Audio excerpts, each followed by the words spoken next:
This is the Ultrahuman Ring AIR, and right now everyone seems to be ditching their Oura ring to get this instead. They're saying Ultrahuman can do way more than the Oura ring, and it'll do it all without those greedy subscription fees. But is this really the new best smart ring, or is it all hype? To find out, I wore the Ultrahuman Ring AIR for 3 months, along with all the other most popular activity trackers. So today, I'll be showing you what the Ultrahuman Ring AIR does and whether or not its data is accurate, a crazy new feature unique to this ring that could potentially correct your sleep habits for good, and which smart ring out of all the options out there I'm currently recommending to my own friends and family. But before we get to that, let's start at the beginning because let's be real here, you're probably looking at Ultrahuman for the same reason I was. People are tired of all the subscriptions. After spending over $500 on the latest Oura ring, I think it's absolutely ridiculous to demand an additional $6 a month to use the damn thing. And yes, the Oura ring is pretty much completely useless without a subscription. Without it, the app won't even show me basic metrics like my heart rate. I mean, could you imagine buying a luxury car only to find out that you need to pay a subscription to turn on the heated seats? Oh wait, that was already a thing. Like you guys, I hate subscription culture, but it's only going to get worse if people keep letting big companies get away with it.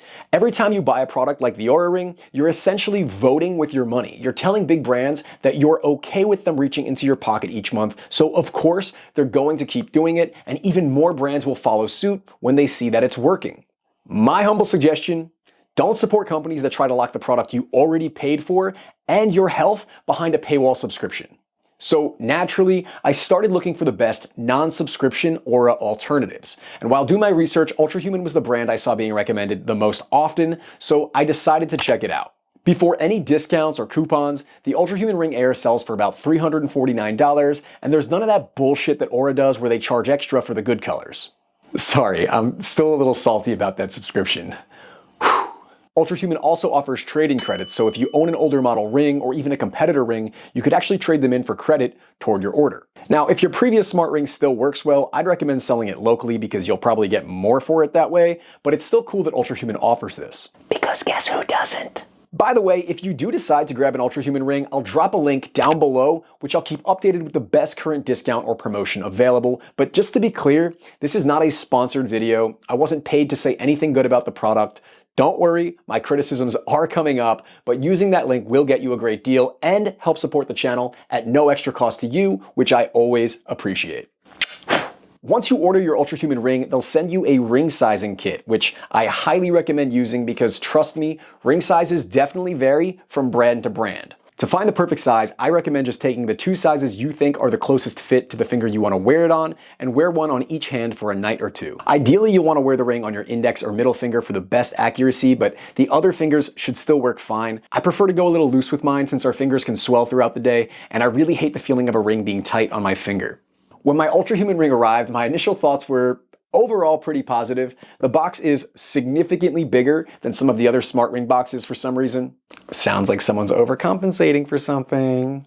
I got the matte gray option, which looks about as expected, and I was happy with it. And the charger is just meh. Pretty standard for a smart ring, nothing special or unique. But there was something big about the Ultrahuman Ring AIR that I did immediately love. I've tested a lot of smart rings and activity trackers. This is hands down the most comfortable for me. The Ultrahuman Ring AIR has this little, nub on one side, which is different from some of the other rings, and for whatever reason, it just really is the most comfortable. I tend to completely forget that the ring is even on my finger versus some others that I need to adjust more often or feel a little too tight in the morning because my fingers swelled overnight. Let me know down in the comments if you agree that this is the most comfortable ring or if you think this is just a me thing. But I wouldn't buy a ring just because it feels good on my finger, so let's get into what the Ultrahuman Ring AIR actually does. Then I'll show you my absolute favorite feature about this ring, which could truly be the deciding factor for a lot of people. Ultrahuman actually lets you track more health metrics than any other ring I've tried. The Ultrahuman app is a lot more colorful than the other apps, which might not appeal to everyone,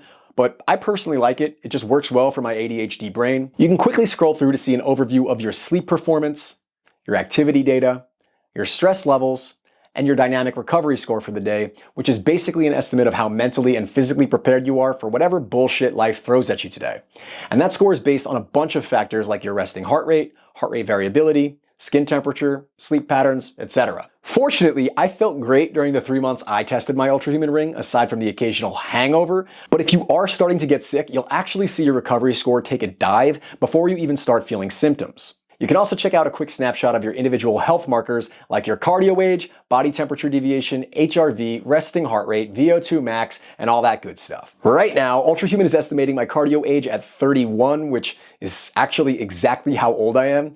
But last month it said 29 until I left the ring on while getting some booty on New Year's Eve, no less. So I guess that was a poor performance on my part. It bumped me up 2 years in cardio age, which is extremely humbling. You can take these at face value for some quick daily feedback, or you can go a lot deeper into any of these with just a click to see how they've varied over time. So a casual user can find quick value in just seeing how long they slept and what time they should go to bed tonight to catch up on some sleep debt. But someone else might want to go deep into their sleep data to see what time their heart rate dropped, how long it took them to fall asleep, how long they spent in each sleep stage, and how many sleep cycles they completed. And no matter which kind of user you are, the Ultrahuman app definitely does a very good job of presenting that information in a clear and easy to understand way. And yes, we are going to check the accuracy of that data in just a minute. But first, I know this app can seem a little cluttered and overwhelming at a glance, so it's worth pointing out that you could customize your app to be a lot simpler. The reason my app looks like a big wall of data right now is because I have a bunch of these things called PowerPlugs installed, which are basically like plugins within the app to track even more health data. And this is where I think Ultrahuman is really blowing the other smart rings out of the water right now. So when you first install the Ultrahuman app, by default, it'll be tracking the core features that other rings track.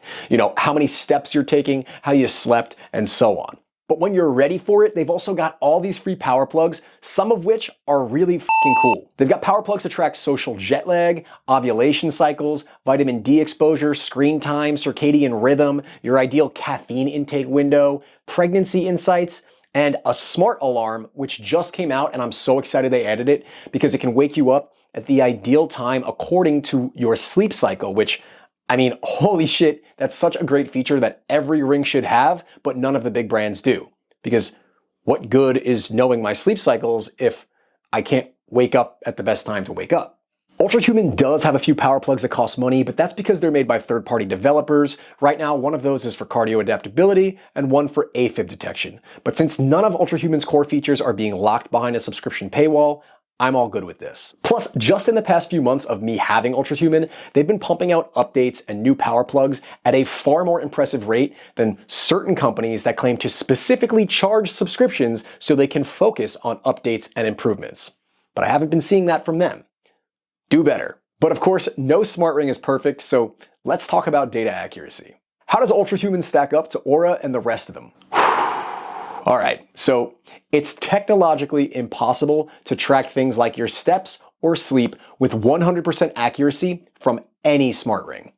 With that said, I don't think they need to be perfect. There's always going to be a small trade-off we pay for comfort and convenience. No smart ring is ever going to be able to track your heart rate as accurately as wearing an EKG or your sleep as accurately as wearing a medical grade EEG. But I think we pretty much all understand and accept that. What's important to me, and I think 99.5% of regular users, is that the overall trends are accurate. In other words, if I use my Ultrahuman ring and my Oura ring together for 1 week and one reports my average weekly heart rate at 2 beats per minute higher than the other, does this really matter? Or if one says I got 10 more minutes of sleep than the other, does that really matter? At the end of the day, these devices are only as valuable as the actions they convince us to take to improve our health. What really matters to me is that my smart ring is accurate enough to paint a clear picture of my overall trends. So I spent months comparing Ultrahuman to the other top-tier smart ring competitors. Now, I'm not a scientist, but I'm no dummy either, so I figured I could test this by taking a screenshot on my phone every time I woke up in the middle of the night, then comparing the time on those screenshots to what my sleep data said in the morning. What I found was that on some nights Ultrahuman was more accurate, and on some nights Oura was more accurate. But most of the time, the sleep difference between my Ultrahuman, Oura, and Whoop strap fell within about 10 minutes of each other. Sometimes a little longer, but not too often. I didn't really get the impression that any one of them had a significant hardware or algorithmic advantage. In fact, I think it really just boiled down to which one happened to be taking measurements during the minute or two I was awake for, since they take measurements every 5 to 10 minutes or so to save battery, rather than reading all of your vitals continuously. And the same goes for other metrics like activity. None of the major brands are perfect, but they're about as good as they're going to get without taking the form of something bigger, bulkier, and more medical device looking. There's really only one health metric that I don't fully trust on the Ultrahuman Ring, and it is an important one, but we'll circle back to that later. Because first, I do want to talk a bit about the battery life, since it's the only real complaint I've seen from people. I've seen a lot of users saying that their ring lasts 3 to 4 days versus the advertised 5 to 6, which I'm sure they're not lying about that, and that's obviously a bummer. The fact is, all smart rings are going to have small batteries in them. So just like your cell phone, you should expect their battery to degrade and eventually hold less of a charge over time. For what it's worth, at 4 months old, my Ultrahuman Ring does last an average of 5 to 6 days, but it does switch into low power mode around like day 4.5, 5, which disables some of the more advanced tracking metrics. Personally, I charge my iPhone every night, so I equally find no issue taking my ring off and putting it on the charger every few days while I hop in the shower, but that's just my 2 cents. Speaking of shower, yes, the Ultrahuman Ring AIR is waterproof. There's just something very unsettling about being butt naked wearing nothing but a ring on your finger, so that's when I charge mine. Also, the Ultrahuman Ring AIR does have an airplane mode, so if you activate that, you can have the ring stop sending electromagnetic frequencies to your phone while you sleep. Now, scientific research suggests that EMF is harmless to humans, but it's a nice feature if you just want to play it safe, and the ring will still record data in this mode while, I assume, saving some battery maybe. So that's just a thought. However, while the battery life isn't an issue for me, there are still a few things I don't love about the Ultrahuman Ring AIR, so I'm going to tell you what those things are, and then I'll let you know which smart ring, of all the ones I tried, I'm currently using myself and recommending to my own friends and family. So my first issue with the Ultrahuman Ring AIR is I personally believe that it records my HRV a little bit lower than it should be.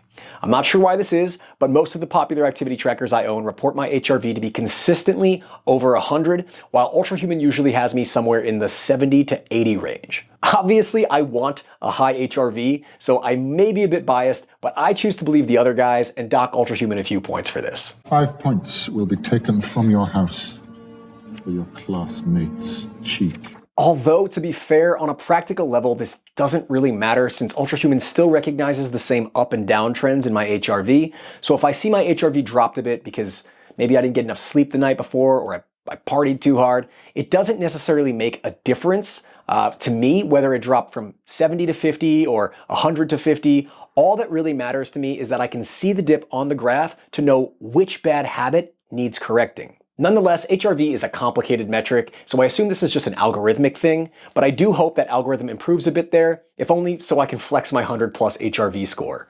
Then my second gripe with Ultrahuman is kind of small, but I feel like being petty, and that's the notification it pushes to remind me to move around when I'm sitting for too long. Don't get me wrong, I like that this is an optional feature. I want to be reminded to get off my ass and move around every now and then. That's a great way to prevent throwing a blood clot.